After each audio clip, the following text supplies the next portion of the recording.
The Adventures of Sam Spade, Detective. Brought to you by Wild Root Cream Oil Hair Tonic, the non-alcoholic hair tonic that contains lanolin. Wild Root Cream Oil. Again and again, the choice of men who put good grooming first. Sam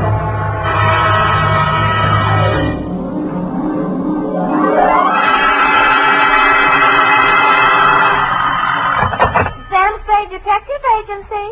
It's me, sweetheart. Risen from not one, but two deathbeds. Oh, Sam, I bet not.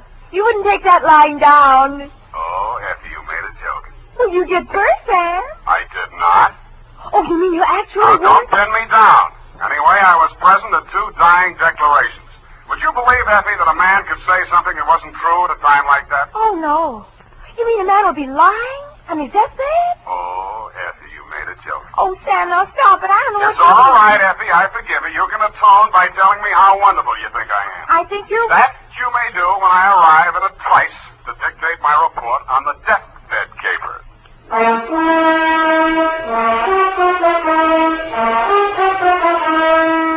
Dashiell Hammett, America's leading detective fiction writer and creator of Sam Spade, the hard-boiled private eye, and William Spear, radio's outstanding producer-director of mystery and crime drama, join their talents to make your hair stand on end with the adventures of Sam Spade. Presented by the makers of Wild Root Cream Oil for the hair. Tell me, mister, how many times a day do you have to comb your hair? Not many, I'll bet, if you groom it right first thing every morning with Wild Root Cream Oil. For this famous hair tonic grooms your hair neatly and naturally and helps it to stay that way throughout the day. Wild Root Cream Oil also relieves dryness and removes loose dandruff. With Wild Root Cream Oil, you don't have to keep combing your hair every 2 minutes. That is, unless your gal can't resist running her hands through it. Get Wild Root Cream Oil Hair Tonic. Again and again, the choice of men who put good grooming first. And now, with Howard Duff starring as Spade, Wild Root brings to the air the greatest private detective of them all in the adventures of Sam Spade.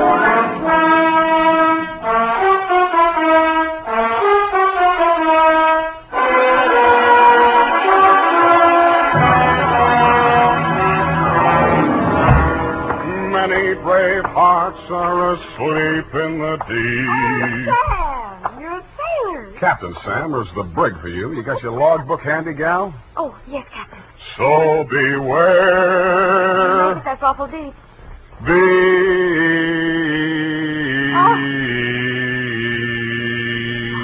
Date June 20th, 1948. Where? Oh, I have no shame. To Marin County Sheriff's Office, San Rafael, California. Attention, Deputy Woodington from Samuel Spade, license number 137-596. Subject, the deathbed caper. Dear Bill, the dawn came up like thunder out of Chinatown across the bay. In San Francisco, all we could see was fog. But on your side, it must have lifted briefly because somebody named Dan Starbuck managed to find his way to a phone booth, call me, and ask me to meet him at the 3rd Street Pier in Sausalito.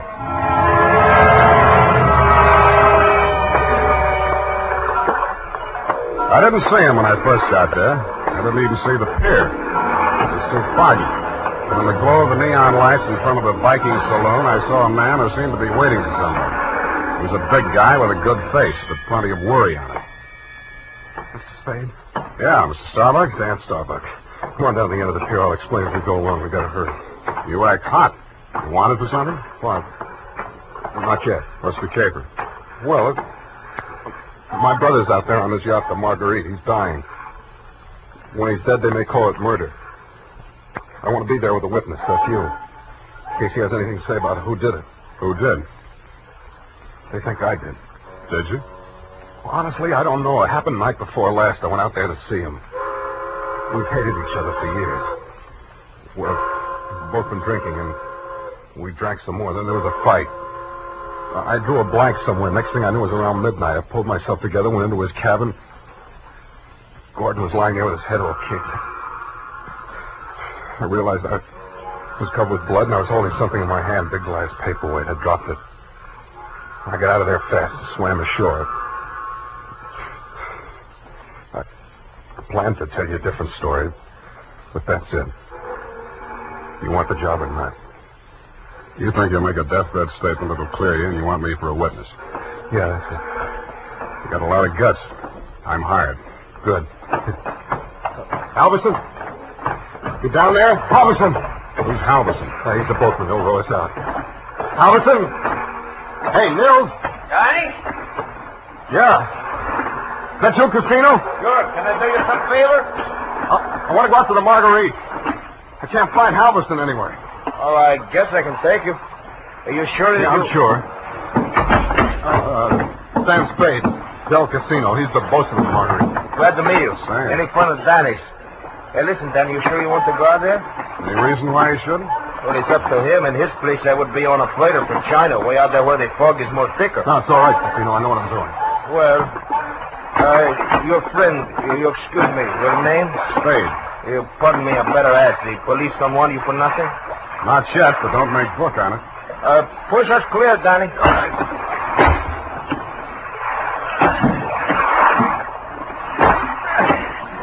This fog is closing in, but I can still see the light from the Marguerite. I wish we don't find her.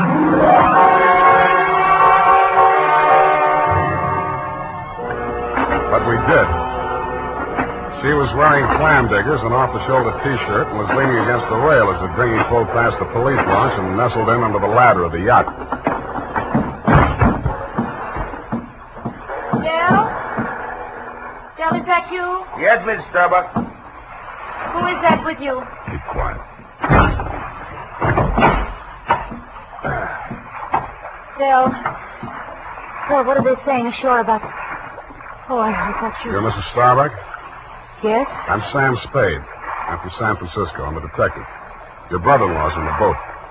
You captured him? He wants to come aboard. He wants to... die. He's hoping your husband will say something to clear him before he dies. Is there any reason why he shouldn't come aboard? Oh, there's every reason in the world why he shouldn't. The police are in there with my husband right now. Yeah? The doctor says there's a possibility that he may regain consciousness long enough to make a dying declaration. Mm-hmm. If he's face to face with Dan, there's no telling what he'll say. I wish Dan wouldn't... My husband is dying. Dan? Yeah. What's he say? I don't know, but I think you'd better come aboard.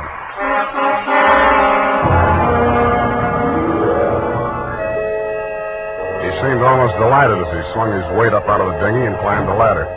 Del Casino, the bosun, followed, wearing a puzzled expression that turned to fear as we entered the cabin.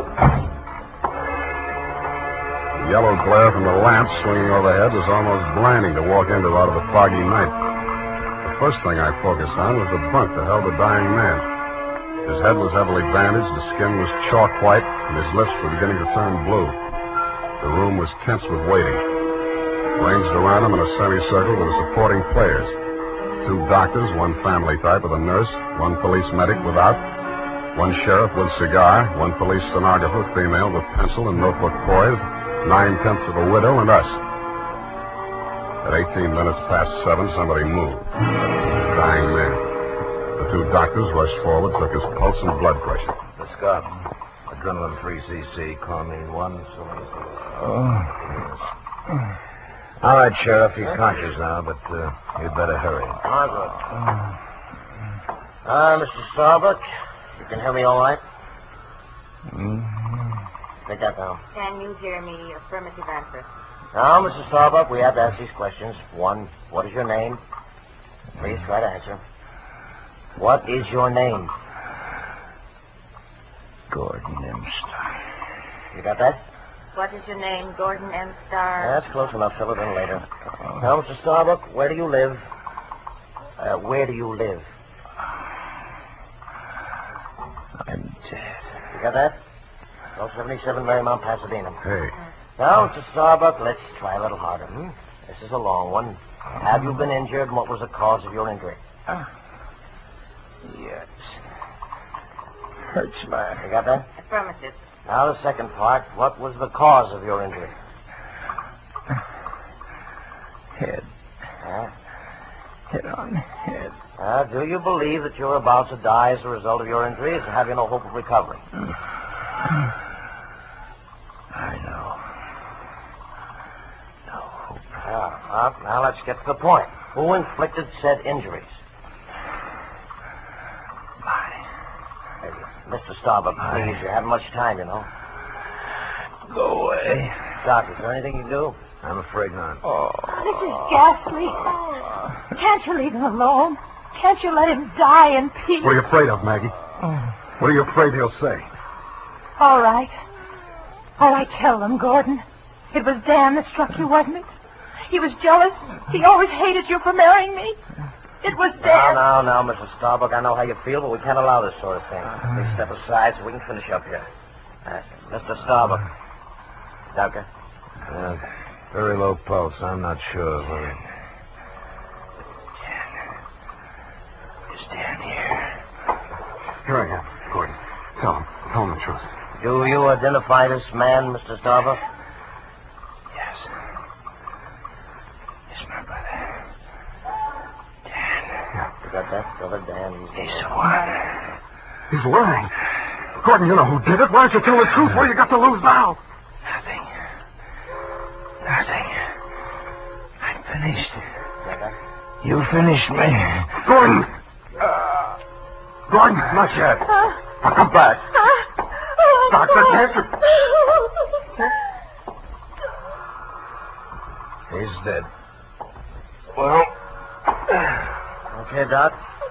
Ennis Starbuck, it is my duty as sheriff of this county to take you into custody on suspicion of murder. I must tell you that anything you say may be held against you. You better come along too, Spade. Routine questioning, you know. Okay, Sheriff. Well, I don't think we'll need the handcuffs, will we, son? No, I'll go with you.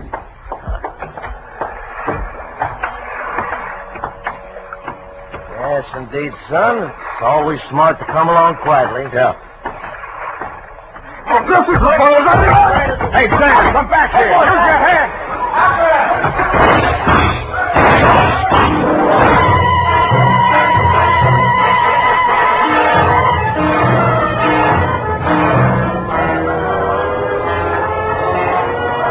He only had one friend. He was the best friend in the world for a man on the land, the fog. The searchlights on the police launch spun frantically as the craft heeled around in a half circle to head him off. Instead of cutting the fog, the beams from the powerful lights bounced back from it and blinded the men behind them. After 10 minutes of that, they gave up. The sheriff had a theory. Don't worry. Between the fog and the currents, I doubt if we'll make it. We'll probably recover the body in the morning. And they did. But it wasn't Dan Starbuck's body. It was the bosun, Del Casino. And he was found in Richardson Bay, adrift in the dinghy from the Marguerite. Somebody had creased the skull with the same type blunt instrument that had been used on Gordon Starbuck. But Del hadn't lived long enough to make a dying declaration.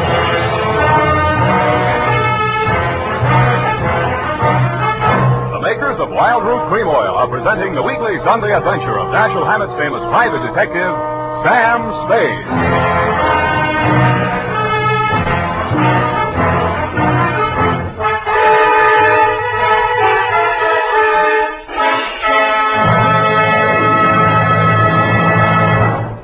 Now, here's important news on good grooming. If you want the well-groomed look that helps you get ahead, socially and on the job, listen. Recently, thousands of people from coast to coast who bought Wild Root Cream Oil for the first time were asked, how does Wild Root Cream Oil compare with the hair tonic you previously used? The results were amazing. Better than 4 out of 5 who replied said they preferred Wild Root Cream Oil. And no wonder. It gives you the advantages that men consider most important. Wild Root Cream Oil grooms your hair neatly and naturally, relieves annoying dryness, and removes loose dandruff. What's more, non-alcoholic Wild Root Cream Oil is the only leading hair tonic that contains soothing lanolin that's like the oil of your skin. So ask for Wild Root Cream Oil Hair Tonic. Again and again, the choice of men who put good grooming first. By the way, smart girls use Wild Root Cream Oil too, and mothers say it's grand for training children's hair.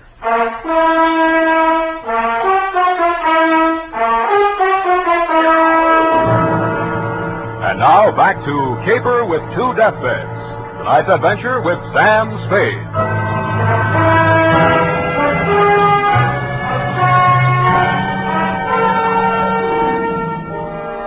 The police theory of the Del Casino killing went something like this.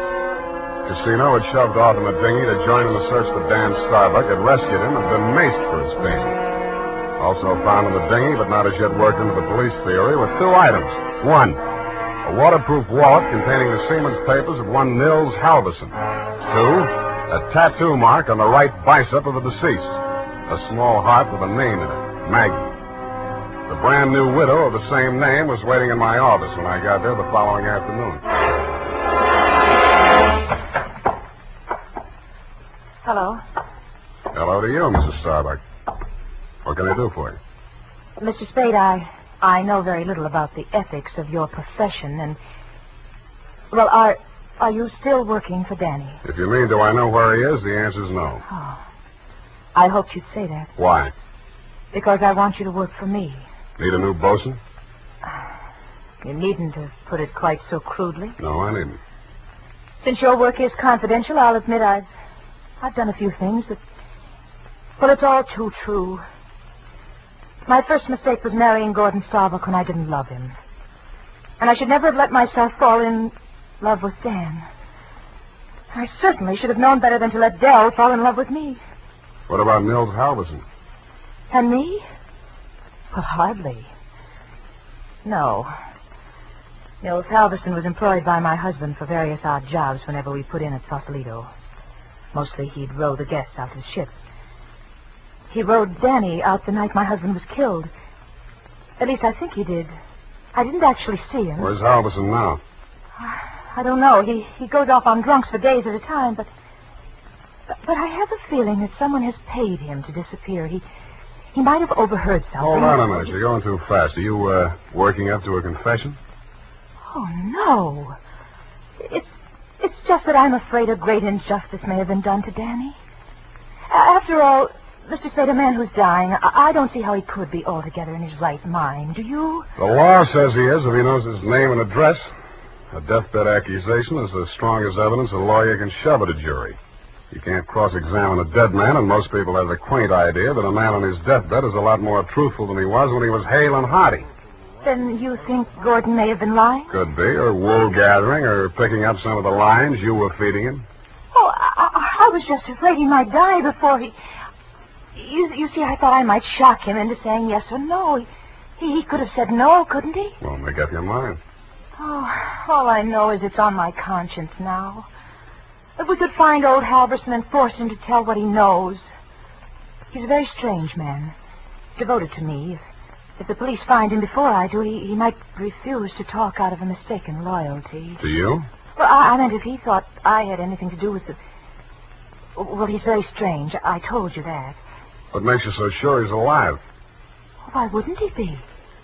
If I'd been the killer and he'd rode me to and from the scene of my crime, I'd see him secured in Davy Jones' locker. Fish feed, lobster bait, asleep in the deep. Will you work for me? I'll let you know.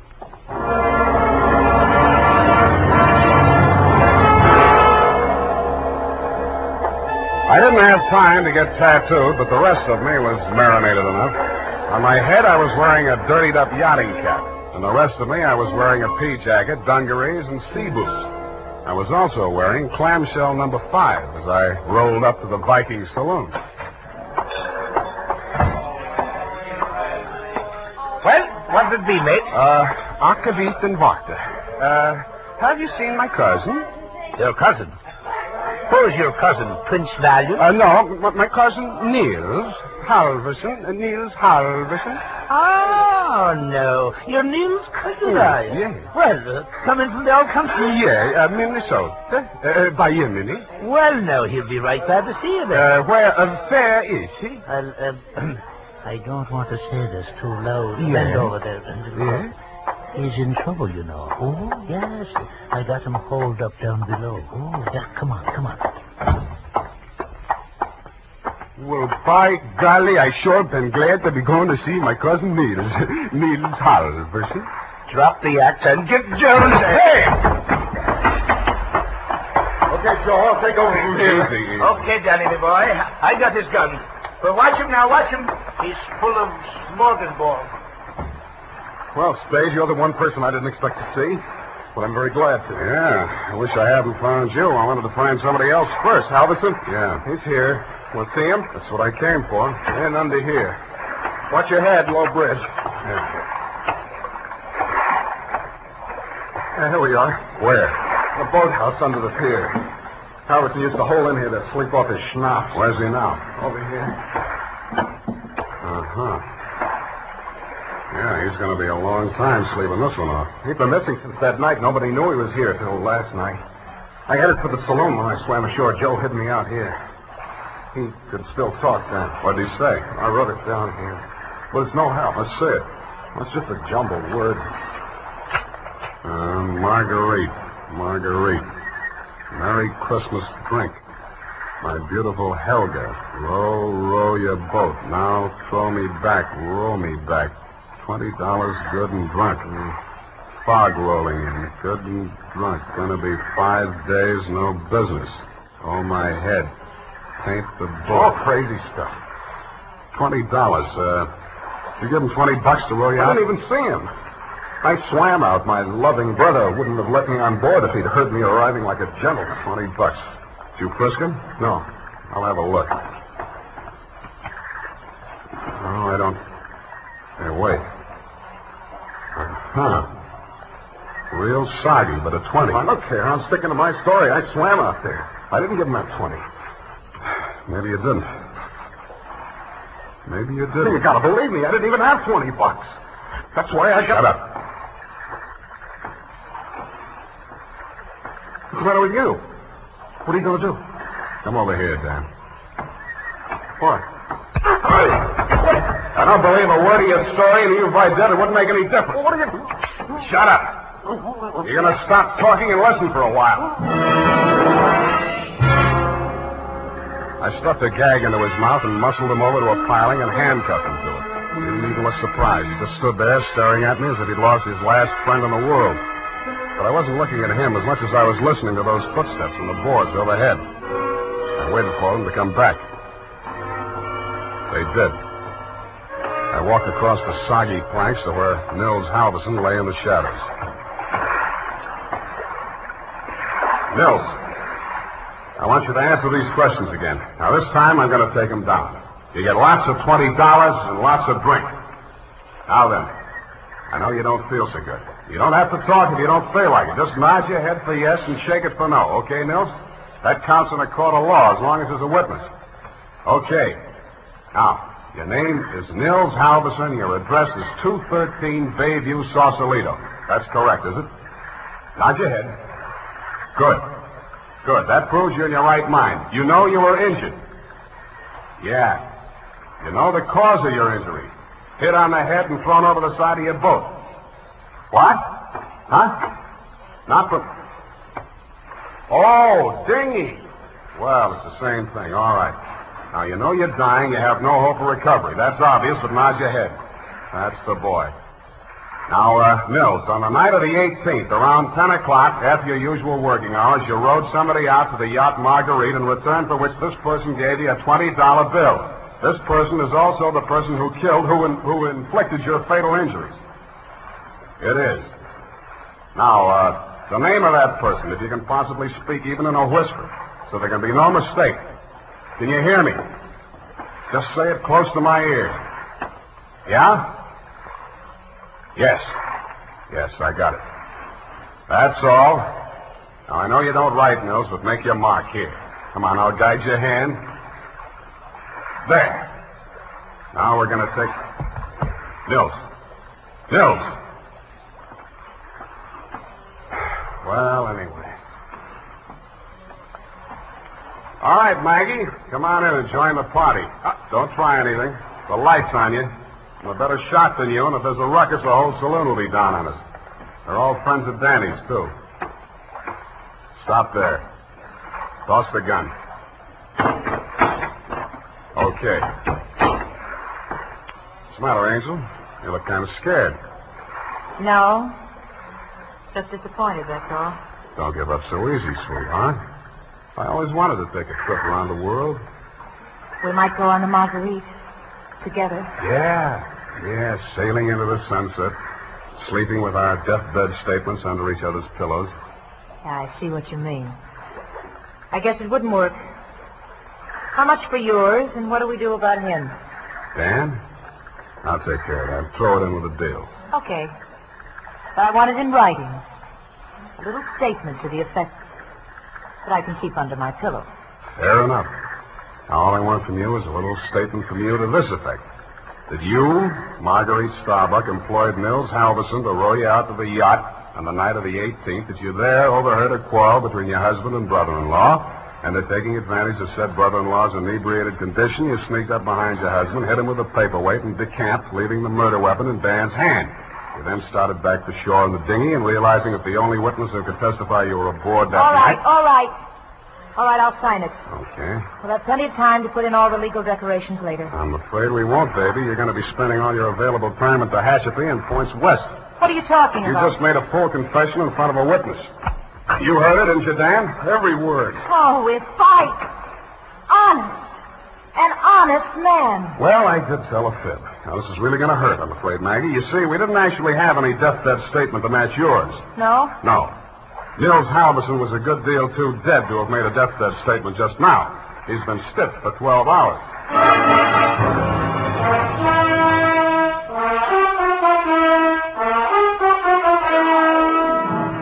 Period. End of report.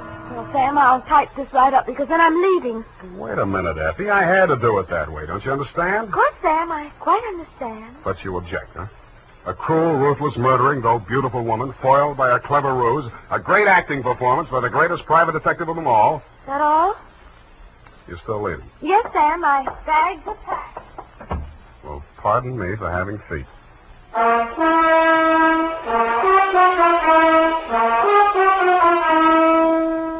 There's a reason, men. In fact, there are 5 big reasons why more men every day are turning to Wild Root Cream Oil for well-groomed hair. Wild Root Cream Oil grooms your hair neatly and naturally. Wild Root Cream Oil relieves dryness and removes loose dandruff. Wild Root Cream Oil is non-alcoholic and contains soothing lanolin. 5 big reasons why you, too, should join the millions with handsome, well-groomed hair.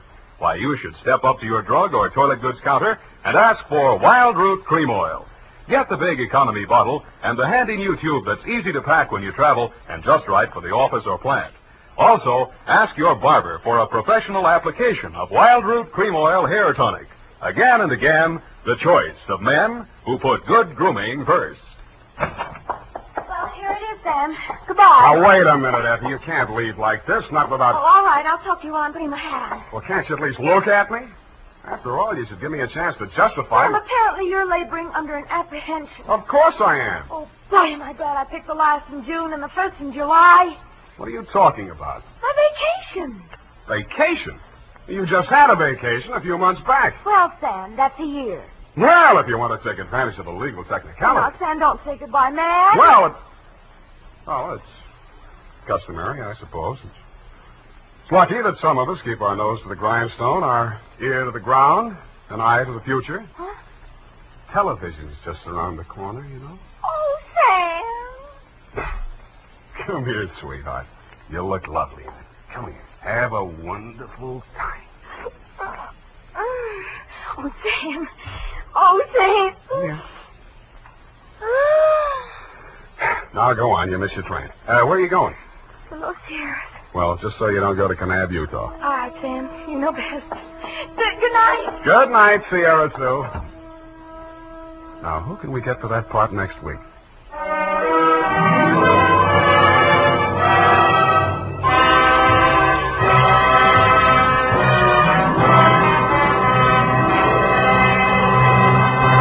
The Adventures of Sam Spade, Dashiell Hammett's famous private detective, are produced and directed by William Spear. Sam Spade is played by Howard Duff. Lorene Tuttle is Effie. The Adventures of Sam Spade are written for radio by Bob Tallman and Gil Dowd, with musical direction by Lud Gluskin.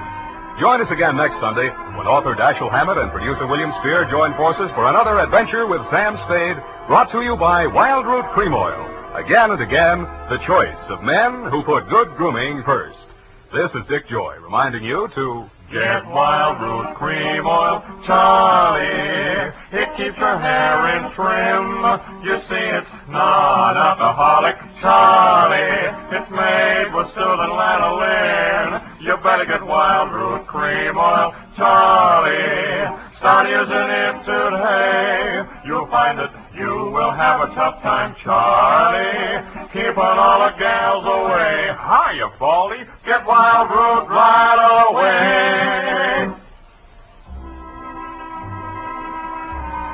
This is CBS, the Columbia Broadcasting System.